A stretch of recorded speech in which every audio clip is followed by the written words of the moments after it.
Hi, welcome to the channel, and in this video, we will share on how to create this amazing PowerApps design that you can also incorporate in your own applications. The user interface is composed of menu navigation, header, quick summary, and additional details of the dashboard. With this simple interfaces, we're sure that you will impress your team on how it was built.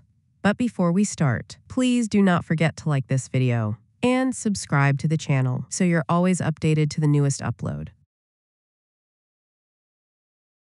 We will start in creating a new screen in the Canvas app, then add container, then format, and place the container in the left side of the canvas. Change the fill color of the container to dark blue. Now we have our container. Let us now add the logo of the application. The logo is really simple. Add a circle and format its size and location in the upper part of the current container. Then, we will add our image logo. You can use your own logo that suits your preferences. Do not forget to format the width and height of the image, including the X and Y location of the image inside the container. All images in the app are sourced in freepik.com. Feel free to check these images directly in the website. Also, you can add the name or title of your application at the bottom or upper portion of your logo. You can play around with the color, size, and types of the text label.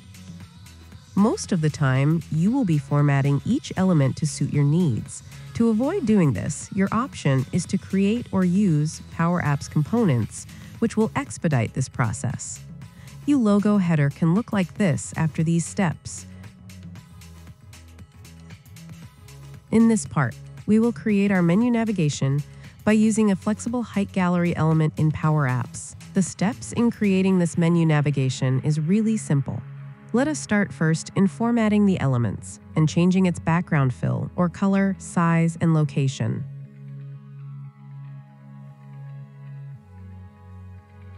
Then, we will add container inside the gallery where we will put other elements for navigation. Do not forget to remove and adjust the properties of a container element such as drop shadow and border radius.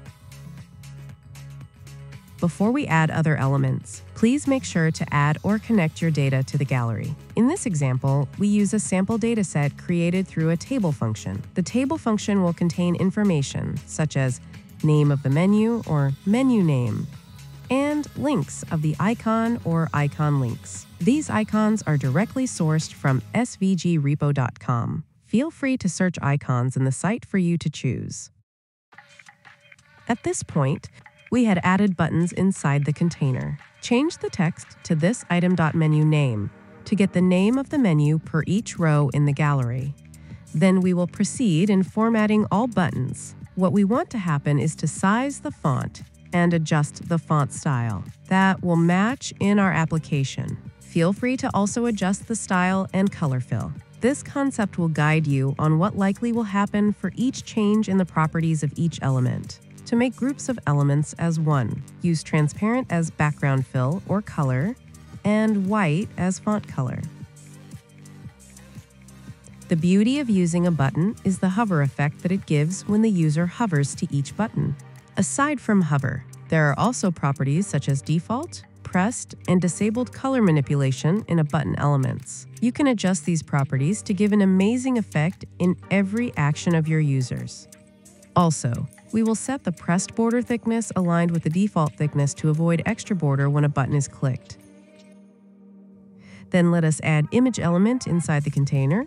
We will format the size of the image element and change the image position. After this step, we need to add the source of the image and encode the image link using encode URL function so that our Canvas app will be able to read the SVG link as an image.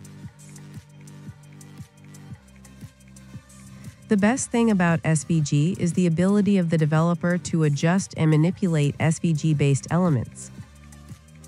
Feel free to further adjust and readjust elements to ensure alignment and balance. And now we have our header and menu navigation. We can start creating the main body of the dashboard section. Now, in this part of the section, we will add another container and put it at the top of the section. You can change the color of the background with almost similar hue of the menu navigation background. Please take note that this container will serve as header of the section, where we can put the name of the section. In this example, you can type overview that signifies which section is user currently at.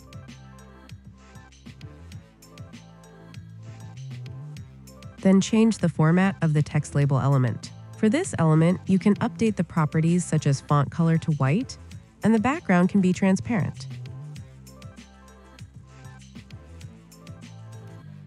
Then, we will add an image element. This element will serve as the image of the current user. Then place it to the right corner of the section header container. What we will do is to change the shape of the image from rectangle. We will update the properties such as width, height, and border radius to the same number.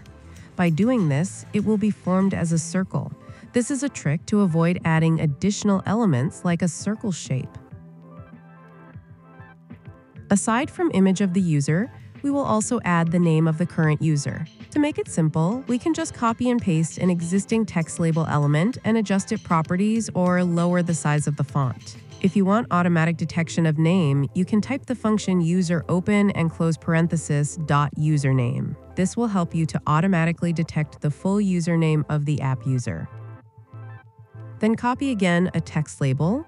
In this label, we will put the current date and time base on the time zone of the user. Do not forget to change the format, width, and height of the element and adjust it properly in the container. Now we have our header. Let us proceed in building the quick summary of the section. First, let's add container. You can manually adjust and move the container anywhere in the canvas. Or you can also update the properties of the container element, such as the X and Y axis, and the width and height of the container. This container will hold all elements that we will use to show a quick summary dashboard. We will also change the background color similar to the color fill of the section header. For the header information of the container, to simplify the process, we can simply copy and paste the text label we used for header of the section. Then we will add another container inside the quick summary container. This approach is highly suggested for easier visibility and to group all elements according to its purpose and use. Therefore, don't hesitate to group your elements using container. In this container, we will create a search text and button. In the next steps, you will notice that you have to go through with each properties and adjust each the color and others of the element. To expedite the process of design, it is highly recommended to learn and understand the use and purpose of a component.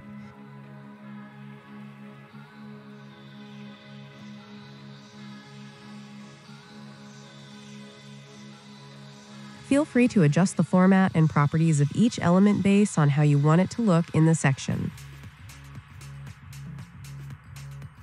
For the search button, we simply use icons elements and look for the search icon as part of the properties of the element.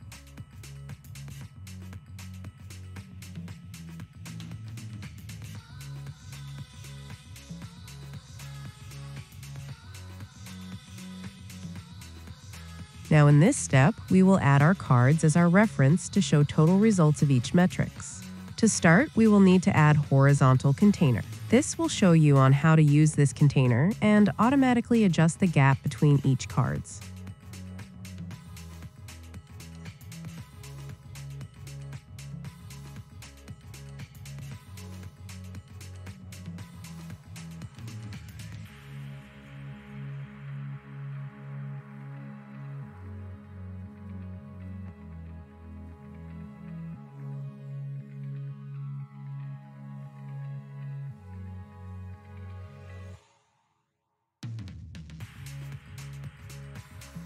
After creating the container cards, we will add text and we'll place it in the upper part of the container and align its text to the right.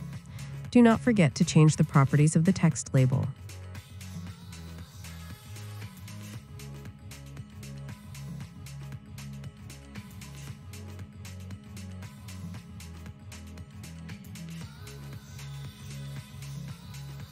Then, we will copy and paste the label as new label in the container. Since this is an example app, we will use random between function to automatically identify numbers.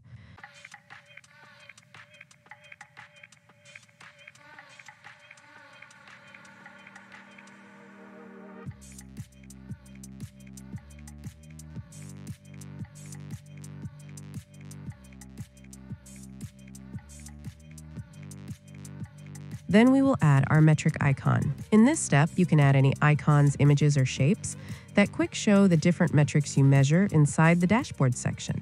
You can place the icon in the left side of metric name. You can also add shapes to simply highlight your icon.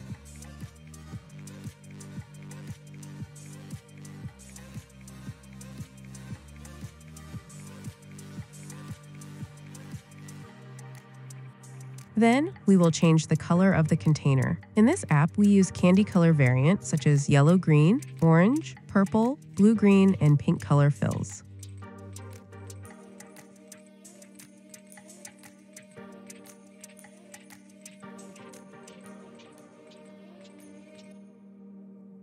The succeeding steps is as simple as copy and pasting all elements added in the container, and simply repeat the whole process. Take note that you also can create collections that automatically count total of your metrics based from the data you extracted from any data sources. At this portion of the section, we will start again by adding container and changing its color fill or background. Then we will create a simple text for labels or title purposes. We will also add buttons that can be clicked by users to change or select specific view that it wants to see. And finally, a graph made through Gallery that represents change of metric month on month.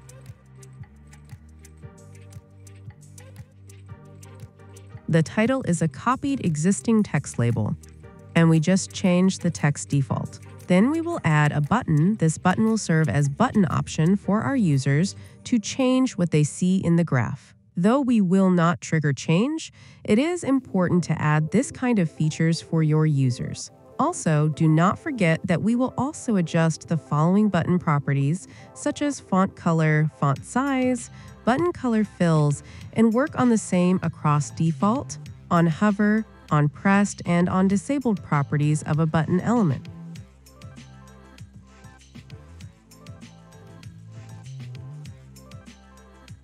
We will then copy our completed button design 2 times to indicate this month and this week view of the chart. To expedite the step in alignment, you can right-click and select Align, and from the option, select Align to top and distribute horizontally for faster realignments of elements. For distinction of selection, we can change the color of the button background to show what is the current view of the chart.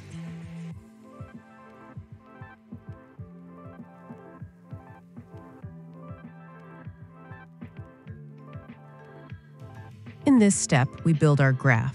Take note that this graph is made through using a horizontal gallery and not as a native chart in PowerApps. This is only a trick, but it is highly suggested to use the native PowerApps charts, or better yet, create a tile through Power BI and use it as a chart in PowerApps. The data that we use is a sample data only. This data contains information such as month and total, using random between function to automatically give number within the given range. Inside the horizontal gallery, we will add a container. For easier to view, we temporarily use white border and resize it so it will look like a chart. And inside this container, we will add a button. The button will be used as part of the chart that signifies increase or decrease. Do not forget to increase the radius of the container and the button. The good thing about PowerApps is that it can get the existing value of a property of an element. In this case, the button will get the value of width of the container. This means that any adjustment made in the container will be automatically followed and adjusted by the button or element where it is linked with. For the height, the button will follow the value indicated in the random between function, while for the y-axis, it is the difference of the value of the container height minus the value from random between function. With this trick, the height of the button will not be more than the value of the height of the container. Then, of course, we will change the color fill of the button to orange, and also change the color fill of the container to black, and remove the color white border of the container, which is temporary only. Then let's add the value of the x-axis of the chart, which is the month name in the dataset. To do that, simply add a text label, and in the default value of the text, change it to this itm.month name. The gallery will automatically show the rest of the month name for each column of the chart. Now let's add a table that shows the top products sold. And to do that, let's add first a simple text label and change its default value to top products. These details are important to show different parts of the section. Place it in the bottom part of the container. Then add horizontal gallery again. For the formatting, we will remove all color of the border and background.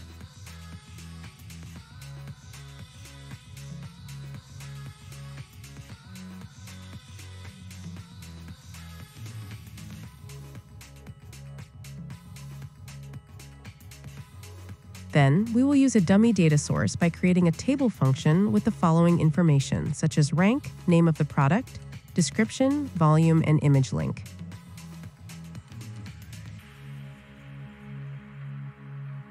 Inside the gallery, add an image element. Then, similar to other icons, we will adjust its height, width, and radius to the same value. This will form a circular shape due to increase of radius. While for the border, increase its value to 2 in thickness and change border color to orange.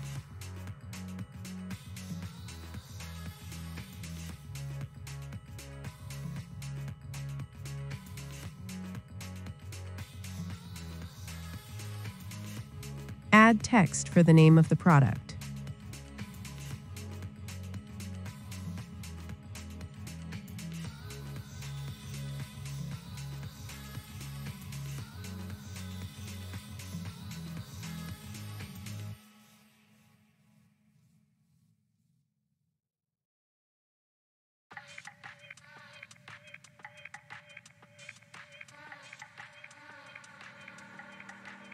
Then add another text for the value or total volume sold of the product. Since the value is set to text or a string by default, we can use the value function to convert the result as a number, then enclosed it to a txt function to format the result with comma, align, and place it exactly at the bottom of the product name. Then adjust the gallery template padding to 0 to automatically remove all extra spaces between element inside the gallery. And now we are ready to add the last part of the section, which is showing all the products in the application. In this final part of the section, we will simply copy and paste the previous container we built, and we will remove all other elements except the title. With this simple technique, we can avoid reworking on the same formatting of properties, and we can immediately resize the width manually. For the title, we will change the text value to sold products.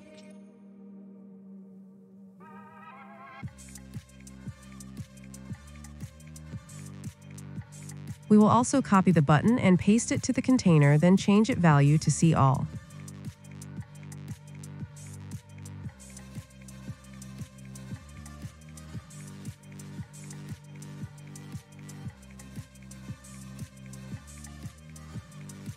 Then we will add a flexible height gallery inside the container. Change the x and y axis of the gallery to position it properly.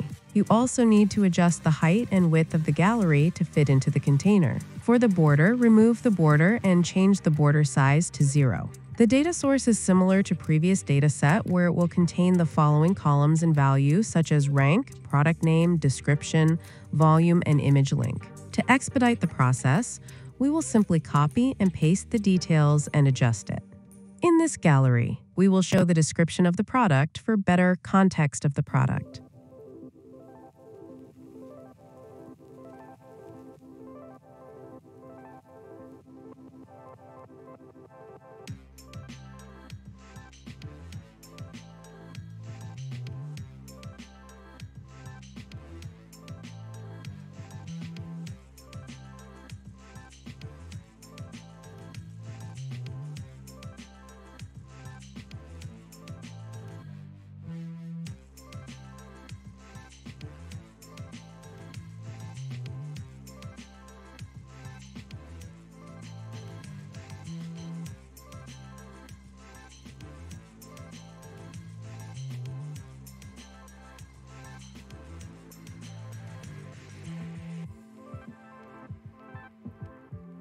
To show division of each row, we will add rectangle shape inside the gallery, then change the height to 1 and move it at the bottom.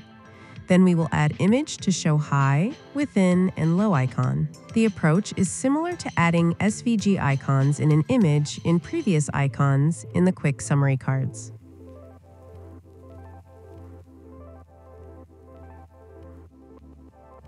Finally, copy and paste a text label and change the text value to this item.volume.